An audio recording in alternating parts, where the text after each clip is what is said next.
లాగా ఎందుకు కుదరదని. టీ చిక్కగా రావాలంటే పాలు ఎక్కువ పొయ్యాలా, పాలల్లో టీ పొడి వేయాలా, నీళ్ళలో టీ పొడి వేయాలా, చాలా రకాల డౌట్స్ రన్ అవుతూ ఉంటాయి. ఎందుకంటే మనందరం టీ ఫ్యాన్స్ కాబట్టి. నేనైతే పెద్ద ఫ్యాన్ అండి.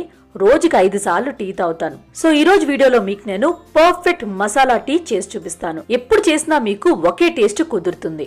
చిన్న చిన్న టిప్స్ ఫాలో అవ్వాలి. ఆ టిప్స్ ఏంటో వీడియోలోకి వెళ్ళి చూసేద్దామా? పదండి. ముందుగా ఈ మసాలా టీ కోసం 3 యాలకులు తీసుకొని ఒక 2 సార్లు దంచి ఈ యాలకులు తీసుకొని పక్కన పెట్టుకోండి. ఇప్పుడు ఒక 2 ఇంచ్ అల్లంని తొక్క తీసుకొని ఇలా దంచుకోవాలి. అల్లంని దంచే వేసుకోవాలండి. డైరెక్ట్గా ముక్కలు కట్ చేసుకొని వేసుకున్నారనుకోండి ఆ రుచి రాదు. అందుకే దంచే వేసుకోండి. ఇలా దంచిన తర్వాత ఈ అల్లం అంతా తీసుకొని పక్కన పెట్టుకోండి. ఇప్పుడు ఒక టీ కెట్లీ తీసుకొని వాటర్ వేసుకోవాలి. నేను ఇక్కడ చిన్న గ్లాస్తోని 3 గ్లాసులు వాటర్ వేసుకున్నాను. వాటర్ వేసాక స్టవ్ ఆన్ చేసుకొని హై ఫ్లేమ్లో ఈ వాటర్ని బాగా మరిగించుకోవాలి. బాగా మరిగిన